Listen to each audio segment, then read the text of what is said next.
Welcome to the second module of Scientific Foundation of Stress. In today's session, we shall discuss the sources of stress, eustress and distress, and how stress can also be helpful for the individual. In the previous session, we discussed about the individuals responding differently to stress.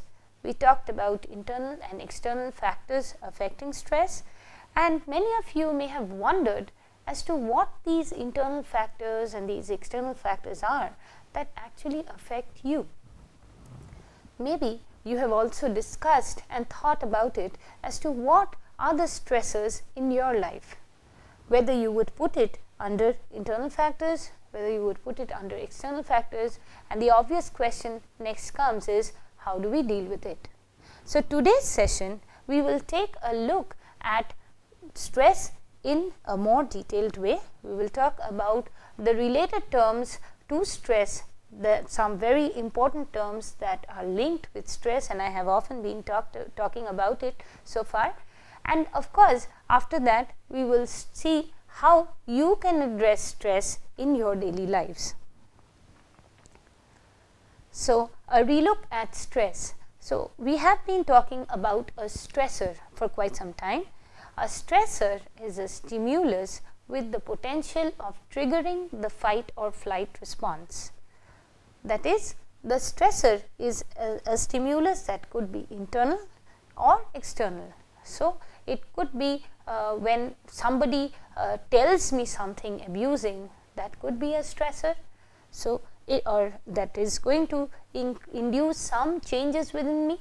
So, in this case, the rebuking stimulus is an external source. It could be the increased heat in a packed auditorium. It is an external stressor. It could be again an internal stressor. I am feeling queasy, I am not okay. Now, this could be an internal stressor when I am going for another response. So, it could be, and this is inducing a stressful response, a physiological change. Now, the stressors can be biological and environmental. We spoke of toxins, that's heat and cold, and psychological, that could be, these are internal stressors, threat to self-esteem and depression.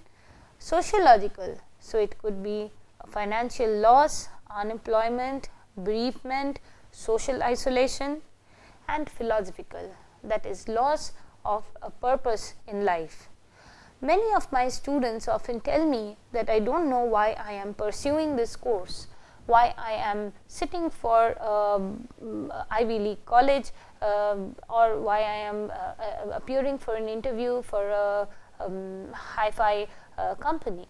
Now, the reason is that these individuals are going through a loss of meaning in life. So, this by itself could be a stressor, and this could bring about several of the stress-induced reactions that we shall next speak about. Another very important stressor is guilt. Now, this is a very severe stressor. This is associated with behaving in a way contrary to one's moral framework. For example, lying, cheating, behaving sexually promiscuously in a situation where the individual's moral standards do not approve of that behavior. Now, this may cause immense stress to the individual and bring about a lot of stressful reactions.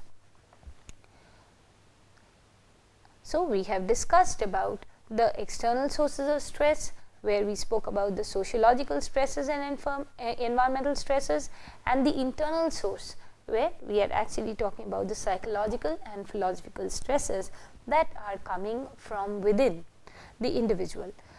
A primary source of stress is the major life events and daily hassles that an individual faces regularly. We will talk about this a little later. I'll just remind you once again about Holmes and Rahe, who spoke about the life events as an important factor in inducing stress. Now, stress reactivity. Stress reactivity is the fight or flight response, or it is the response to the stressor. So, we have a stimuli which is actually inducing a response of the fight and flight. And what happens if you just go through this list, you will see that we are actually talking of the autonomic responses. So these occur immediately and these are related to bodily functions. So we have increased muscle tension, increased heart rate, elevation of the blood pressure, increased neural excitability, less saliva in the mouth causing dryness of mouth, increased perspiration, change in the respiratory rate, that is we breathe in fast. So actually we are restoring the oxygen content within the body to fight or flight. There is an increase in serum glucose, that is to increase the energy level within the body, increased release of hydrochloric acid in the stomach. Now this is one of the reasons where a long-term stressor causes ulcers. So you may have heard of peptic ulcers several times, where a person is suffering from perforations in the stomach wall. The reason is that during when a stressful situation is perceived by an individual, there is a secretion of HCl within the stomach, and because that is not being used by the individual to metabolize, what happens is that it causes perforations on the stomach wall and these ulcers come about. So when a person talks about having peptic ulcers, we must immediately think that there may be a stressor which is affecting this person for quite some time. There is a change in brain waves. Now when we talk of a person being in a relaxed state, there is an increase in alpha waves. But when the person is very alert, very stressed, he will be hypervigilant, and in hypervigilance you actually see that there is a reduction in the alpha waves compared to the beta waves, and there is increased urination. So what is happening is the sodium concentration within the body is kept to a higher level, so that the individual can actually respond adequately to the fight or flight situation. Now we talk about strain. Strain is the outcome of stress reactivity, that is to a long-term stressor. We have spoken of stress reactivity as the response to a stressor, and strain is the resultant. So that is, it's the effect of a stressor for a long time. It could even be one day. I'll give you an example, and this brings about certain changes within the individual. Now for example, if you had to sit in anticipation of a result throughout the day, you will notice that even without any movement throughout the day, which is sitting on a chair or sitting in a quiet place for a long time, your body is extremely fatigued. You may have developed muscle aches and headache, and feeling extremely tired at the end of the day as compared to a day where you've actually had to run around a lot. Why is this happening? The reason is that when the body is anticipating a stress stimulus, say for example, I am waiting for my results to be released today, or I am waiting for the results of an interview to come out today, my muscles are tensed, and it is for being in this state for quite some time, the fists, the arms, the back of the neck, the shoulders, the back, the upper back, and in fact also the head, since the muscles are tightened, this after a prolonged period of time, this causes fatigue, and this actually induces an extreme exhaustion within the individual. Now imagine if you had to sit like this for 1 week, just apprehending the result. What would happen? It would bring about a lot of these physical, psychological and behavioral responses. In this case, let us talk about some examples of physical, psychological and behavioral responses to strain. Some of the physical responses would be tension, headaches and backaches resulting from excessive muscle tension. We spoke about it right now. Psychological responses would be the fear of being in a crowd. An example would be fear of being in a crowd resulting from contemplating the experience.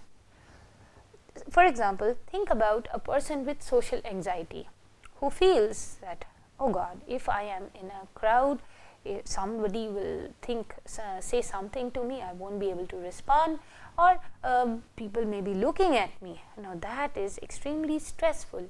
Now the fear of this may actually make that individual avoid the situation. So just contemplating that situation is actually making that individual avoid the situation. Another example would be of an individual who has had a panic attack. What is a panic attack? A panic attack is actually where there is a sudden change in the autonomic arousal of the body. For example, we have all these symptoms of stress reactivity, or maybe some of the symptoms of stress reactivity. Now, this could happen for whatever reason. The next time, the individual fears that this may happen again, and this fear actually brings about another panic attack. So, this is one of the problems with contemplating the experience. Now, another example of behavioral strain is alcohol abuse and long-term alcohol abuse, where the individual gets into fights. Now, what is happening in this case is that the social inhibition and the emotional restraint of the individual is lost. The individual, even if he understands that this situation, I have to control my emotional expressions or my behavioral expressions, it may not happen that he is able to do it finally, and he may get into verbal fights or physical fights. Now here we will speak about the daily hassles. We've spoken already about the life events.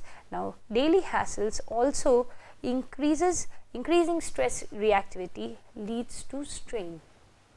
So we've spoken about major life events bringing about psychological experiences. Say if I've suddenly had a panic attack, then comprehending and contemplating the experience would bring about an attack. So that would be a psychological strain. Likewise, daily hassle could also bring about a stress and a strain in future. So it could actually develop into some illnesses. So in summary, stress speaks about other three elements, that is the stressor, the stress reactivity and the strain. Stressor is the stimulus, stress reactivity is the response to that stimulus, and strain is the outcome of the stress reactivity to that stimulus. Now the stresses for which our body was evolutionarily trained were threats to safety and survival. I'll give you an example. Imagine a caveman who sees a lion just outside his cave. How would he react to survive? He would require all the responses, autonomic responses, the physiological bodily changes that we have been talking about to either fight the lion or flee the situation. But does a modern man need to use such fight or flight responses in daily life?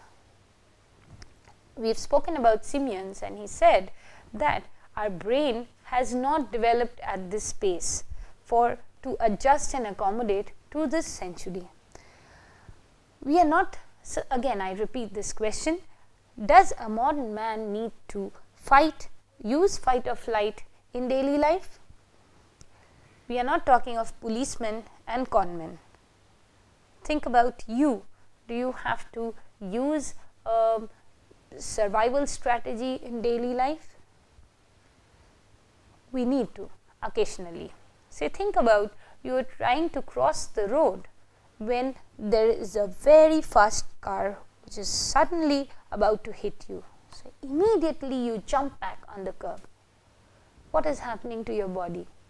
Your body responded to the situation exactly like the caveman would do. Now again, a very important question brings us back to the life events and daily hassles. Now, do we actually have to go through such stressors every day? So think about the policeman. What would happen to him where his survival is at stake? If the body responds in the same way every day and there is a long-term stressor, then definitely there would be a strain following it. Now, our bodies have evolved to respond to stressors with an immediate action by altering their physiology for greater speed and strength. We have seen that in that example of you trying to get off the curb.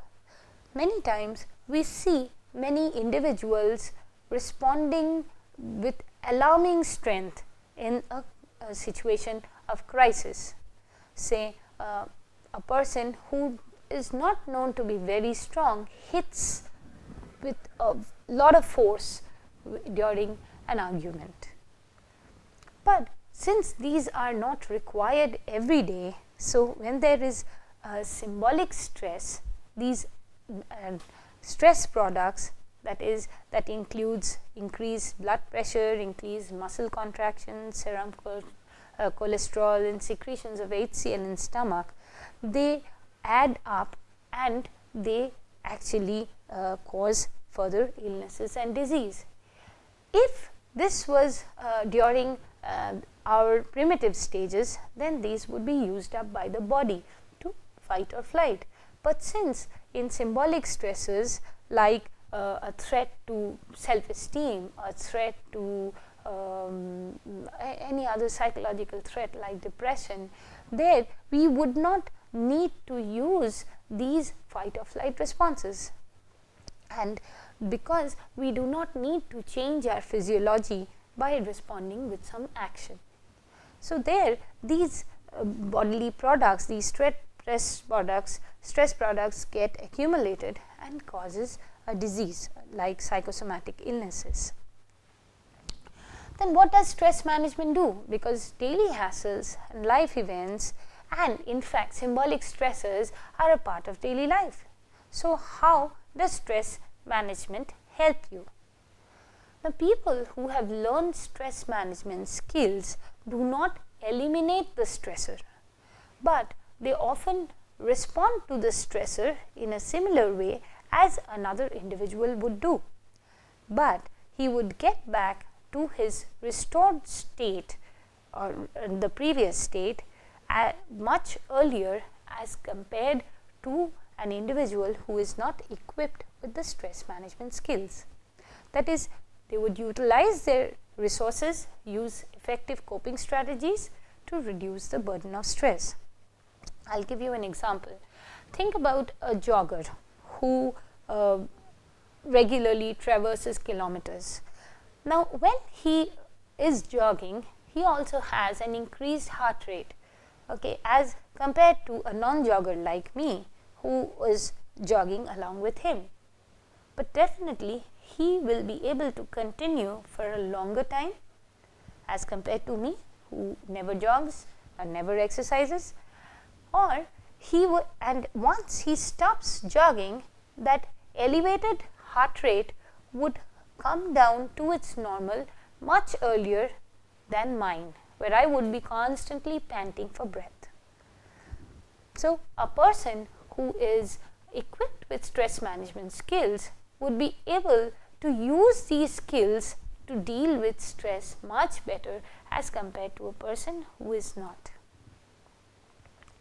So now let us discuss a model of human stress that I've taken from Patel in 1991. She is given this model and she talks of an external stressor and internal values and needs that add up to the stressful stimuli. So that is, it adds up to how we are perceiving the stressful stimuli. Now, if my internal values tell me that this is a stressful situation, and this is of prior importance, of very important issue, then I will consider it much more stressful as compared to a person who does not think that this is very important. Now, the external, these combine to make the act of stress, or so induce stress. Now, it also, here we see the responses, two more important things. One is the coping resources and the external support. Now, even if an individual perceives a stimulus as stressful, it need not be that it will induce stress if he can actually resourcefully use his coping strategies and his external support. But if these two things are absent, the coping resources and the external support, or these don't add up to help him deal with the situation, then it will bring about an imbalance or stress. Now, we have the psychological response that can be divided into the emotional experience of the stress as well as the mental response. So, it could be something like, oh God, I can't deal with it, or the emotional experience of fear, and these bring about the physiological reactions. So, here we are talking of the autonomic responses like increased heart rate, muscle tension, etc., and the behavioral reactions of, say, it could be isolating self or getting angry, agitated, etc. And all these responses actually lead to the stress reaction. That is the final outcome. Now, how I have responded in this time, at this time, will also give a feedback to my response next time to the same stimulus or a similar stimulus. To give you an example, say if I was feeling really anxious during my interview this time and I did not attend the interview, the next time, that is, I thought that my coping resources, my knowledge and whatever support I have gathered from my friends and professors are not enough to deal with the stimuli, and I get so scared, and the response is, oh God, this is impossible to deal with, and because of the ANS responses, and I run away altogether. This feedback, this moving away from the situation, increasing the perceptual value of the stressor, will act as a feedback to the next time I go for an interview. So, it could be that in the next interview session, I will not face the interview at all, because I will remember that the previous time it was awful. Now, thus, it is very important to recognize our eustress and our distress. So, what is the way we have to break this model? So, somewhere we have to stop to deal with the stressors and stop ourselves from perceiving this stimulus, stress stimulus, as really an aggravating situation, so that the next time the feedback is not negative. So, we need to also realize that stress can be helpful. So, there is a part of the stress which is eustress and part of it which is distress. So, Hans Selye suggested that we need to recognize our own eustress, that is, when our body and mind is in balance. When we are not at balance, we saw that it causes stress. So, how do we know when we are in a situation of eustress? When we are feeling in a stimulus situation, when we are feeling energetic, adaptable, approachable and relaxed, this is a eustress. So, even though the stimulus is, there is a foreign stimulus, there is a new stimulus, be it external or internal, this is actually helping me to respond positively, adaptively. So, this is a eustress.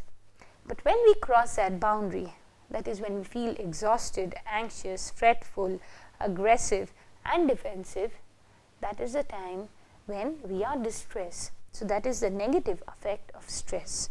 So we need to remember that every time stress is not bad.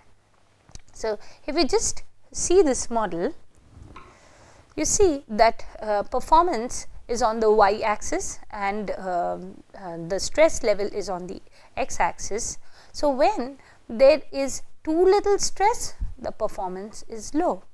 So if I just draw it for you,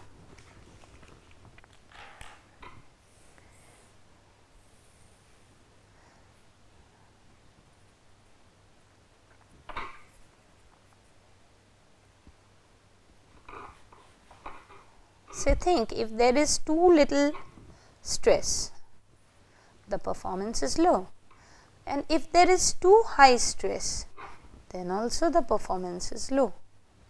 So how do we know where our optimum stress lies? And Sally already spoke about it, but this is where we need to maintain our stress level. So if we have a stress level between O and O dash, then our performance is at its optimum. So again, if we go back to the PPT, you will see that too little stress causes less performance, and again too much stress brings about a breakdown. Say for example, if you are very less stressed about giving a presentation tomorrow, you will hardly prepare for it. If you are very stressed for giving the presentation tomorrow, then also your performance will be poor. So either ways your performance is poor. So when you have the lesser amount of stress, so that is when your stress level is less and it is between the optimum stress, between say this A and A dash, you will see that you are performing at the best. Now if it crosses the optimum, you will see that the exhaustion phase starts. So when your exhaustion, if you are in this phase, you will try to get it up higher. So you will move this way. So you will move this way to increase your performance to the optimum. And when it is higher up, so we try and move it this way. So I'll give you an example. Say if you are not studying, our friends actually do this for us. If you are not studying for an exam, your friends and family will tell you, why don't you know it's an exam and you have to work hard.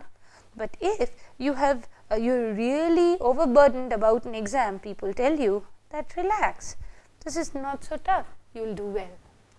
So you have to understand your eustress and your distress to deal with the situation better. Now I'll just summarize our session today.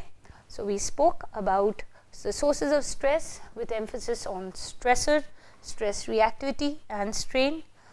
We discussed the human models of stress and how it is important to maintain a balance by identifying eustress and distress, and we discussed the human performance curve and how stress can be useful. Thank you.